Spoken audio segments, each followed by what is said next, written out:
Ave Maria, cheia de graça, o Senhor é convosco. Bendita sois vós entre as mulheres.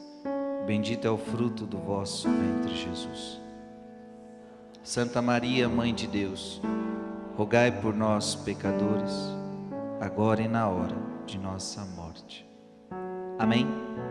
Pode se sentar. Você que está em casa, você que está aqui, nós estamos dando sequência ao nosso livro A Alma de Todo Apostolado.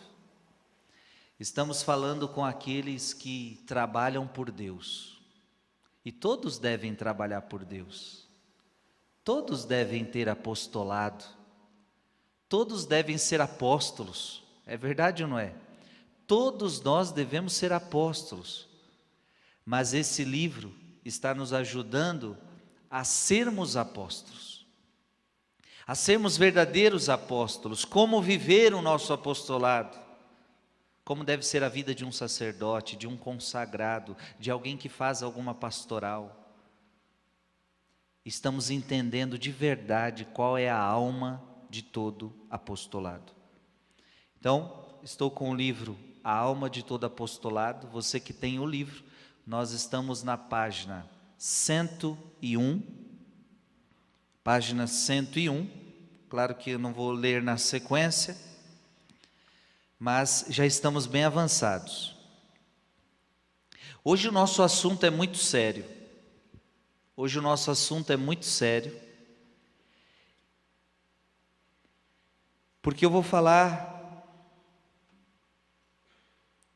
do que é uma pessoa sem vida interior. A gente tem falado muito sobre isso. Só que agora eu vou falar que se uma pessoa não tiver vida interior, o que vai acontecer com a vida dela? A vida dela vai ruir. A sua vida vai entrar em ruínas. Então, eu quero no programa de hoje mostrar para você a ruína espiritual que entrará uma pessoa que não rezar. Uma pessoa que quer trabalhar por Deus, mas sem ter vida de oração. Essa pessoa vai ruir. Essa pessoa vai entrar numa ruína espiritual. Então, o que é um homem que trabalha por Deus, mas não tem vida interior? A alma de todo apostolado começa já pegando pesado. Uma pessoa que trabalha por Deus, mas não tem vida interior, ela fatalmente há de se tornar uma pessoa morna. Veja, uma pessoa que só fica trabalhando por Deus, só fica fazendo, só fica executando, só fica agindo externamente, mas não reza, ela fatalmente vai se tornar uma pessoa morna. E o que é uma pessoa morna? Podemos também dizer que é uma pessoa tíbia. O que é uma pessoa morna e uma pessoa tíbia? É uma pessoa que pactuou com o pecado venial. Pouco a pouco essa pessoa vai cometendo pecados veniais, e para ela já são pecados leves que não tem nada a ver eu cometer. Em breve essa pessoa estará cometendo um pecado mortais. Porque, gente, este é o caminho de uma pessoa morna. Preste atenção no que o Frei está dizendo. Se você se entrega a uma vida espiritual morna, ou seja, você não é nem frio, nem quente, essa pessoa ela pactua com o pecado venial. Não tem nada a ver fazer isso, não tem nada a ver fazer aquilo. Em breve essa pessoa está cometendo pecados mortais. Veja que essa pessoa é apaixonada pelas obras de Deus. Ela é uma pessoa que é apaixonada por trabalhar por Deus. Tem muita gente assim, apaixonado por trabalhar por Deus, mas superficial no relacionamento com Ele. Se eu trabalho para Deus, eu não posso ter superficialidade no meu relacionamento com Deus. Quanto mais trabalho para Deus, mais relacionamento com Deus eu tenho que ter. Então veja, o perigo é esta pessoa trabalhar muito para Deus. Eu estou falando com você, Essa pessoa trabalhar muito para Deus, você trabalhar muito para Deus, mas sem relacionamento com Deus, isso tudo vai sendo muito exterior, vai sendo muito superficial. Então, às vezes, na obra de Deus, a pessoa tem até uma determinada piedade, é uma pessoa piedosa, todo mundo olha ela trabalhando e fala: poxa, você é uma pessoa que faz tudo com carinho, você é uma pessoa que faz tudo com piedade. Só que detalhe, essa pessoa não reza. E aí, a ruína se aproxima. O que vai entrando numa pessoa que trabalha muito para Deus, mas reza pouco? O que vai começar a acontecer? Vai entrando no coração dela a vaidade e o ciúme. Ou seja, ela começa a trabalhar não para a glória de Deus, mas ela começa a trabalhar para os outros verem. Começa a ser vaidade. Começa a ter ciúme de qualquer outra pessoa que se destaque mais do que ela. Começa a ter presunção.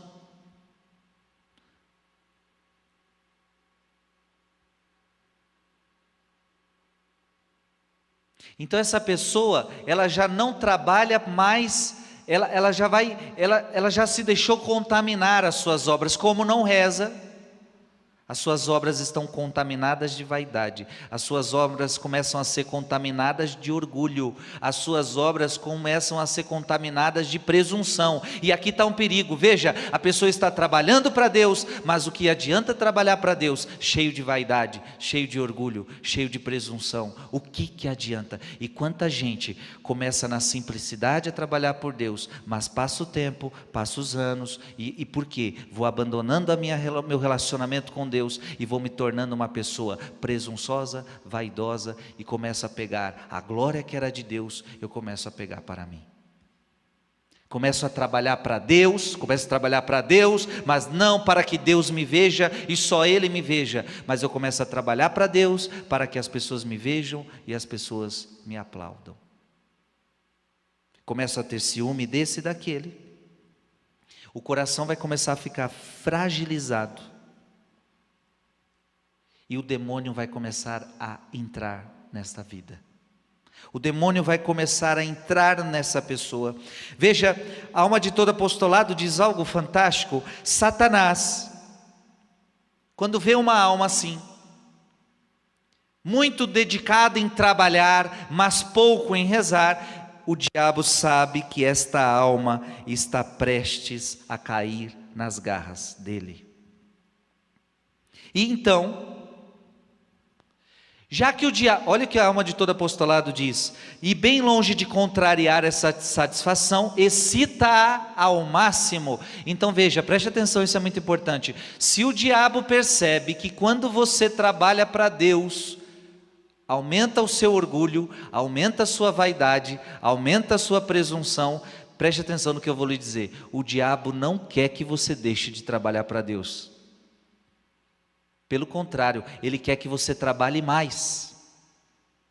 Porque se quanto mais você trabalha para Deus, mais você se enche de vaidade, para o diabo é bom. Dá para entender sim ou não? Ei, tem gente que o diabo está doido para fazer parar. Quando o diabo vê um homem de Deus, ele quer parar este homem de Deus. Ele quer parar essa mulher de Deus, porque ele fala: esse daí está destruindo minha obra, esta daí está destruindo minha obra. Mas se aquela pessoa que trabalha para Deus é uma presunçosa, vaidosa, orgulhosa, só faz para si mesmo, só faz para se mostrar, só faz para a sua glória, não reza, o diabo fala: pode continuar. Porque quanto mais você trabalha para Deus, mais orgulho cresce no seu coração, mais vaidade cresce no seu coração. Para mim, isto é ótimo. Chega um dia que se vê o perigo, é necessário parar, rezar mais, mas como tem muito compromisso, prolonga para o amanhã. Vai chegar um dia que essa pessoa ela vai entender que ela está indo precipício abaixo. E ela vai entender que é preciso parar um pouco. Veja, porque ela não reza, é uma pessoa que não reza, é uma pessoa que não entendeu que apostolado precisa de vida interior. O que acontece? Uma hora ela se conscientiza, poxa, eu preciso parar para rezar. Meu apostolado está em declínio. Mas sempre ela pensa assim: amanhã, hoje não dá, porque eu tenho muita coisa para fazer. Eu tenho muita coisa para preparar, eu tenho isso, eu tenho aquilo para preparar, eu tenho aquilo para organizar, e aqui é a cilada do diabo. Essa pessoa nunca se convence em parar, essa pessoa nunca se convence em ouvir Deus, essa pessoa nunca se convence, porque ela é frenética somente em fazer e não em ser. Chega um momento em que Satanás pode trabalhar à vontade na sua obra de ruína, num coração que tão bem soube tornar-se seu cúmplice. O terreno está preparado, veja, uma alma que não se convence que precisa parar para rezar, o terreno está preparado para o diabo. A sua vítima apaixonou-se pela ação. O diabo vê que essa pessoa se apaixonou pela ação. Satanás incita-lhe a febre pela ação. Olha que forte essas palavras. O diabo quer que a pessoa trabalhe. O diabo quer que essa pessoa trabalhe. Não importa se é para Deus, pode trabalhar para Deus, mas o importante é que você trabalhe. O importante é que você seja frenético. O importante é que você não queira parar. O importante é que você não tenha tempo para sacrário. O importante é que você não tenha tempo para rezar rosário. O importante é que você não tenha tempo para ler a Bíblia. O importante é que você não tenha tempo. Trabalhe para Deus. O importante é que você não reze. Meus queridos, o diabo tem medo de gente que reza. Nem sempre ele tem medo de gente que prega, de gente que trabalha para Deus. Ele tem medo de gente que reza. E aí é claro, se você aliar a oração com o trabalho por Deus, aí ele também tem muito medo. Mas uma pessoa que só trabalha, uma pessoa que só prega, uma pessoa que só canta, uma pessoa que só faz pastoral na igreja, o diabo não tem medo de você. Ele tem medo de gente que reza. Está dando para entender sim ou não? Veja que essa pessoa está sendo vítima de Satanás. Satanás vai pegar você, se você continuar não querendo parar para rezar. A sua vítima não podia suportar o esquecimento do tumulto dos negócios, o recolhimento. O demônio então insufla-lhe horror de tudo isso e chega até o ponto de embriagar essa alma com novos projetos. É hora de a pessoa parar. E o diabo coloca nela que ela tem que ter novos projetos. Não, você não pode parar. Olha, tem novos projetos a serem executados, as quais sabe habilmente dar as aparências de zelo pela glória de Deus e pela salvação das almas, e coloca no coração dessa alma que isso é importante para a glória de Deus, que isso é importante para a salvação das almas. Não reze, não dá tempo de rezar, continue trabalhando, tem novos projetos a serem executados. O diabo quer essa alma. Esse homem irá deslizando de fraqueza em fraqueza, cada dia mais acentuadas, até chegar a um declive tal que a queda se torna inevitável. A pessoa vai trabalhando, a pessoa vai trabalhando, a pessoa vai trabalhando, a pessoa vai trabalhando, a pessoa não para para rezar, a pessoa não para para rezar. Ei, cuidado, você precisa parar para rezar, senão a sua queda será inevitável.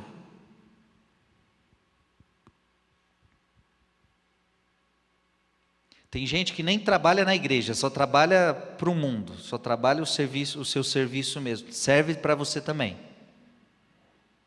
Então não importa aqui se o trabalho é o seu trabalho, ou se é o trabalho dentro da igreja.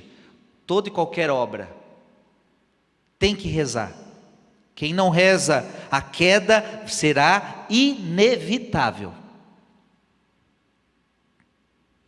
Digno realmente de lástima, tendo uma vaga consciência de que toda essa agitação não agrada ao coração de Deus, atira-se mais desatinamente do que nunca no turbilhão, a fim de sufocar os seus remorsos. As faltas faltamente se acumulando, de bom grado, proclama que é necessário saber se ser o homem do seu tempo. Então veja, essa pessoa ela começa a dar desculpas. É que o tempo urge, a gente não pode parar, não podemos parar de evangelizar, não podemos parar de fazer, não dá tempo de ficar num sacrário, não dá tempo de fazer outra coisa, é preciso evangelizar, é preciso fazer, é preciso trabalhar por Deus. Não, isso é astúcia do diabo. Nós precisamos parar para rezar. Veja que esse homem então dá desculpa que o tempo urge, saber lutar com as armas iguais às dos inimigos e por isso preconiza as virtudes ativas. Então, em vez de destacar as virtudes contemplativas, essa pessoa dá desculpas que precisa trabalhar, agir. Então ele destaca mais as virtudes ativas. Tendo apenas palavras de desprezo para o que desdenhosamente chama de piedade de outras eras. A pessoa então começa até a dar desculpa e dizer: mas esse negócio de rezar muito era coisa do passado, o tempo mudou. Os santos de antigamente rezavam porque o tempo de antes era diferente do tempo de agora. Esses livros de espiritualidade que fala para a gente rezar, mas isso foi escrito por gente lá do passado, o tempo era diferente, o tempo era outro, hoje o tempo tem novas realidades, então a gente precisa se adaptar, não dá tempo de rezar como se rezava antigamente, o diabo vai colocar de tudo para você não rezar, você está entendendo, sim ou não?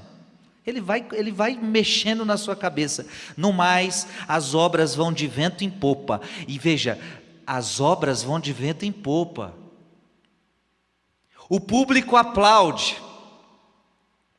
Não é que as obras estão dando errado, as obras estão dando subcerto, e a pessoa se anima, a pessoa se empolga. As obras estão de vento em popa, as pessoas aplaudem você, o padre aplaude você, o seu serviço, tudo está dando certo, e você se anima, cada dia você vê desabrochar novos êxitos na sua pastoral, na sua missão, no seu apostolado. E aí você diz: Deus abençoa a nossa obra, Deus está abençoando tudo, as coisas estão dando certo, só que essa pessoa não está rezando, e está dando tudo certo, o povo está aplaudindo, as coisas estão andando, está tendo êxito. Exclama essa alma iludida: Deus está abençoando minha obra.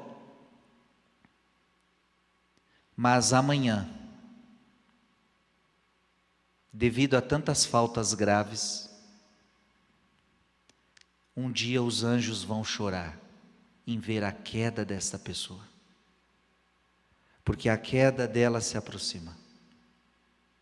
Mesmo que a sua pastoral tenha êxito, mesmo que a sua pastoral, mesmo que o seu apostolado tenha êxito. Gente, eu estou falando para vocês, mas estou falando para mim. Quando eu preparava isso aqui, eu falava: nossa, essas palavras são fortes. Porque eu posso falar: poxa, o meu apostolado pode estar sendo um sucesso, mas se eu parar de rezar, o que era um sucesso vai virar uma decadência, vai virar um declínio. E quantos começaram bem e terminaram mal? Sim ou não?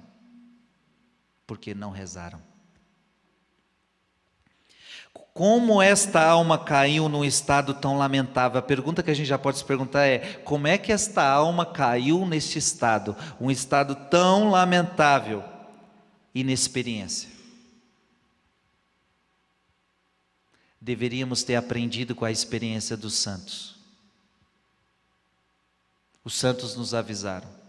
Os livros de espiritualidade nos avisaram. Inexperiência. Se enfiou no trabalho, se deu mal.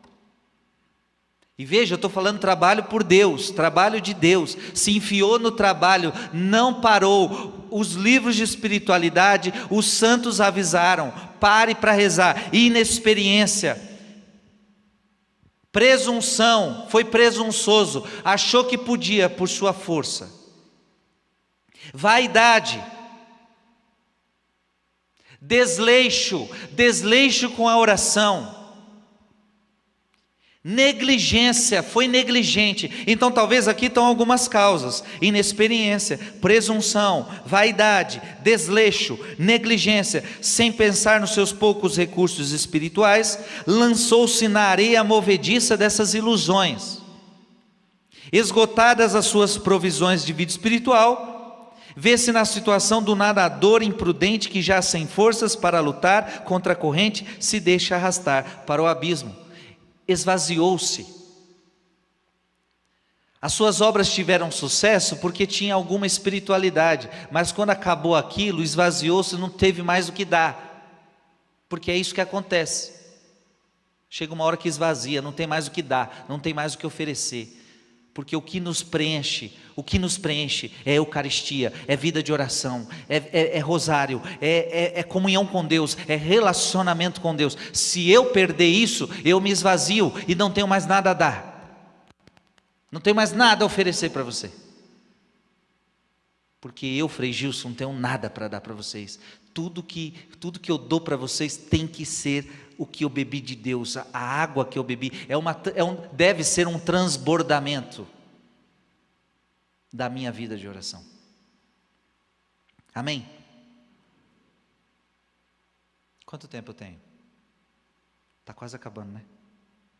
Mas eu estou conseguindo ir bem. Hoje era difícil eu falar tudo para vocês. Ótimo, acho que vai dar. O assunto hoje é muito sério. A ruína espiritual de uma pessoa. Gente, eu estou relatando a ruína espiritual de um sacerdote. Como nunca nós temos visto sacerdotes caindo nos dias de hoje. Eu estou relatando a ruína espiritual de um sacerdote. E depois eu convido você a ler, porque eu estou pulando muita coisa, mas leia. Se você ler a página 101, até a gente terminar esse tópico, vocês vão ver que a ruína de um padre está aí. A ruína de um consagrado, de um religioso, está aí. E esta ruína, ela passa por 4 etapas. Eu quero falar uma por uma. Primeira etapa. Em primeiro lugar, a alma foi progressivamente perdendo, se é que chegou a ter, a nitidez e a força das convicções sobre a vida sobrenatural, o mundo sobrenatural, a economia do plano e da ação de nosso Senhor quanto à relação da vida íntima do operário do Evangelho com as obras. Veja, a pessoa perdeu a conexão com o mundo sobrenatural. Ela acha que agora tudo é do mundo natural. Ela acha que basta as suas capacidades humanas. A pessoa acha que basta o seu talento, basta o seu esforço, basta a sua força. Ela perdeu a conexão com o mundo sobrenatural. Ela esqueceu que tudo é uma realidade espiritual. A alma não mais contempla essas obras senão através de um prisma enganador. É a própria vaidade que sutilmente serve de pedestal à pretensa boa intenção. A alma, mais do que a Deus, procura a si mesma. Reputação, glória, interesses pessoais estão em primeiro plano. Ou seja, minha gente, qual é a primeira etapa? A pessoa perdeu a consciência de que ela está trabalhando no mundo espiritual. E agora ela está trabalhando para si mesma. Gente, eu estou assistindo isso. Quantos missionários na nossa igreja perderam a visão do mundo espiritual e agora estão trabalhando para si mesmos, para a sua própria glória, para a sua própria reputação. Isto é um perigo.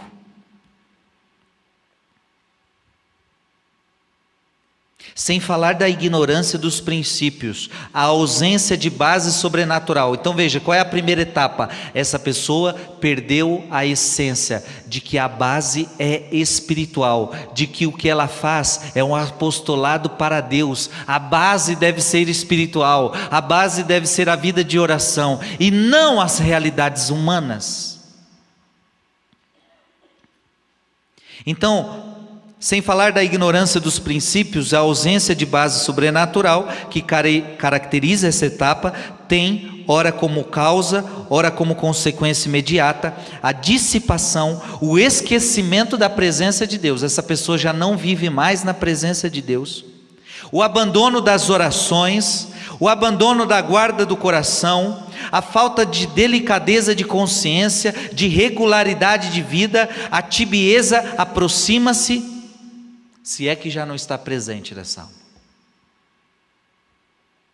Então essa pessoa, ela perdeu a base, ela perdeu a base sobrenatural, ela vive somente numa visão humana. Segunda etapa, o homem sobrenatural é servo do dever, zeloso com o tempo que possui, ordenadamente o distribui conforme um regulamento, compreende que sem isso a sua vida cairia na frouxidão, no comodismo, desde a hora em que se levantasse até a hora em que se recolhesse. A falta de espírito de fé no emprego do tempo leva-o a pôr de lado as leituras espirituais. Ele já não sabe mais organizar o seu tempo. Ele joga fora as leituras espirituais. Para que ficar lendo livro espiritual? E ainda que ele leia, ele já não estuda mais a sua fé, já não há nenhum método, nenhuma perseverança, desperdiça as horas livres, cuida demasiadamente em procurar distrações e assim fugir da disciplina do trabalho, dessa grande lei de preservação, de moralização e de penitência. Considera perverso e puramente teórico tudo que se limita à sua liberdade de movimentos, falta-lhe tempo para tantas obras e deveres sociais, sem esquecer da saúde e dos entretenimentos. Então veja, a segunda etapa dessa pessoa, ela já não se dedica mais à vida de oração, mas ela se dedica agora muito à sua saúde, ao seu cuidado pessoal, e ela se dedica ao seu entretenimento. Eu preciso descansar mais, eu preciso viajar mais, eu preciso curtir mais a vida. Veja, ela entra num outro sistema. Ela está precisando rezar, mas não, se ela vai parar, ela para curtir, ela para o entretenimento, ela para entretenimento, ela para só olhar para si mesma. Só que o que ela mais precisa, ela não faz. O que essa alma está precisando? Rezar. Isso ela não faz. Quando por que ela procura o entretenimento? Porque ela está um pouco cansada, ela trabalha muito, inclusive para Deus, só que em vez de rezar, ela se distrai. Realmente, diz-lhe Satanás fala para essa alma: consagras muito tempo aos exercícios de piedade, é necessário cortar o supérfluo. Corte a meditação, o ofício, a missa, os atos do seu ministério. Começa então gradativamente a abreviar a meditação, a praticá-la irregularmente, talvez até chegue a abandoná-la definitivamente.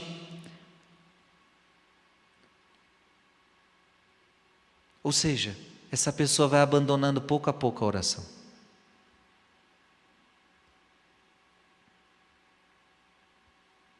Gente, a ruína é gigante. Você precisa dedicar mais tempo para você mesmo.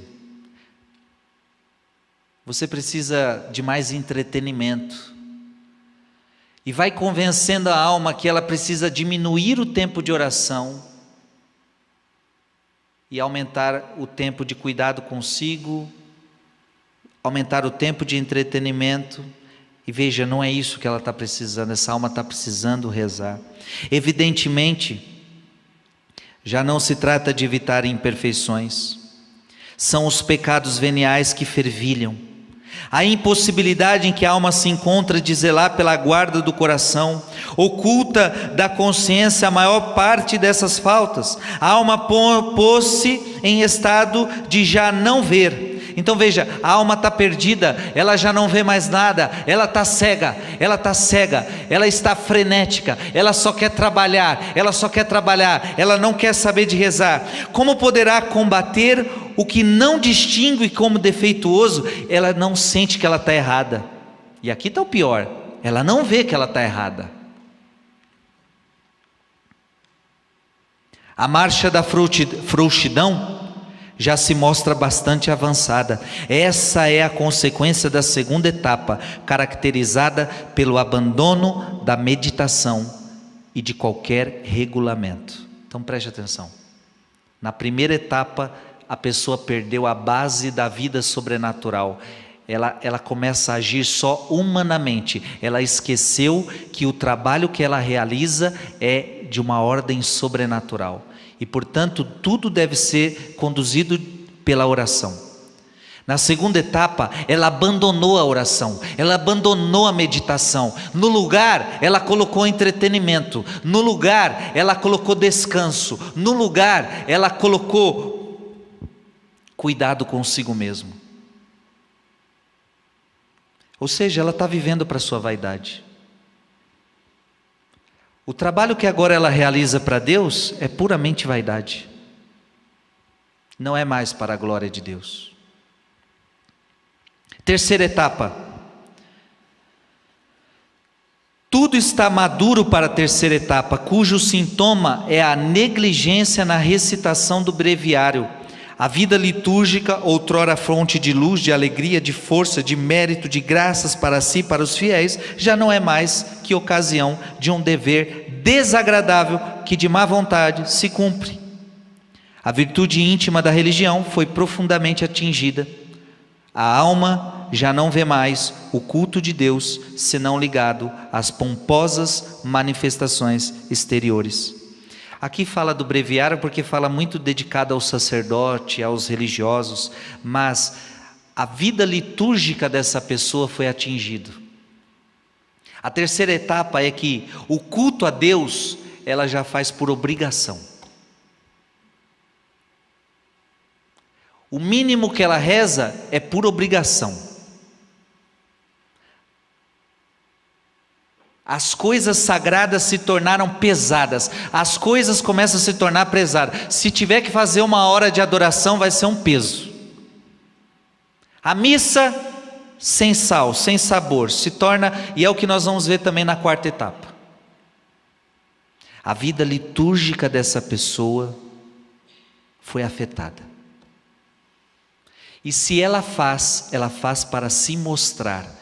Ela faz para que os outros vejam o que ela está fazendo, mas não porque ela ama fazer aquilo. A quarta etapa.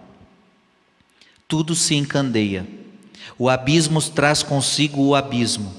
E agora essa pessoa ela é ferida nos sacramentos.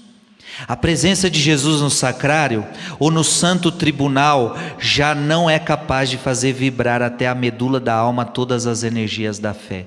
A pessoa entra no confessionário, é mecânico. A pessoa vai fazer uma adoração ao Santíssimo, é mecânico. A própria missa, o sacrifício do Calvário já não bate mais o seu coração. As suas consagrações são frias, O padre, quando celebra a missa, já é uma missa fria, ele já não celebra com amor. O fiel, você também já comunga de uma forma tíbia, de uma forma fria, de uma forma distraída, de uma forma superficial, uma familiaridade desrespeitosa muitas vezes. Tudo que você vive de sacramento é pura rotina, você se confessa por rotina, você vai para a missa por rotina, pronto, decadência espiritual. O apóstolo assim desfigurado vive fora de Jesus e já não é favorecido pelas palavras íntimas de Jesus, já não é mais um verdadeiro amigo íntimo de Jesus, é uma pessoa que o diabo já conseguiu seduzir pelo muito trabalho para Deus, sem nada de oração. Gente, isso daqui é ruína espiritual, sim ou não? Isso daqui é a ruína espiritual. Eu tenho mais um tempinho? Eu preciso de mais um pouquinho. 3 minutos não dá. Eu vou fazer o seguinte, eu vou dar um intervalo. E aí a gente volta, né? Eu preciso dar um intervalo. Mas eu creio que o Frei conseguiu dizer aqui para você. Hoje o assunto era muito grande, muito importante e muito sério. A ruína espiritual de uma alma que quer trabalhar para Deus, mas não reza.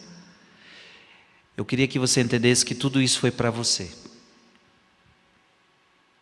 Não adianta trabalhar para Deus sem oração. O diabo só está te esperando porque você está prestes a cair na mão dele. Não importa se você é padre, não importa se é bispo, não importa se é religioso, religiosa. Eu e você, se não rezarmos, o diabo já está nos esperando, porque a ruína é certa. Pouco a pouco você vai caindo. E o diabo tem paciência, viu? O diabo tem paciência. O que o diabo sabe é esperar. O diabo não tem pressa, gente. O diabo não está preocupado se você vai cair hoje na mão dele ou daqui 10 anos. O importante é que você caia. E ele sabe que ele não pode ir rápido demais. Porque se ele mostrar o rabinho, a gente percebe ele. Então ele vem de pouquinho em pouquinho. Ele vem de pouquinho em pouquinho. Ele vem de pouquinho em pouquinho. E pouco a pouco, você vai caindo na rede dele. Preste atenção. No caso que eu estou falando aqui, o diabo está pegando alguém pelo trabalho para Deus. Então vai lá, filho. O diabo até fala, pode continuar trabalhando, porque quanto mais você trabalha para Deus, mais você vai caindo nas minhas mãos. Que terrível. Que terrível, até a obra de Deus pode ser a minha ruína espiritual. Que Deus nos livre disso. Eu trabalho para Deus, para a glória de Deus. Eu trabalho para Deus, para a sua salvação, para a salvação da minha alma e para a salvação das almas dos outros. Eu trabalho para Deus, para a glória de Deus. Eu trabalho para Deus, para a salvação das almas. Não posso... Que Deus nos livre de trabalhar para Ele e ser a minha ruína espiritual e ser a ruína espiritual de outras pessoas.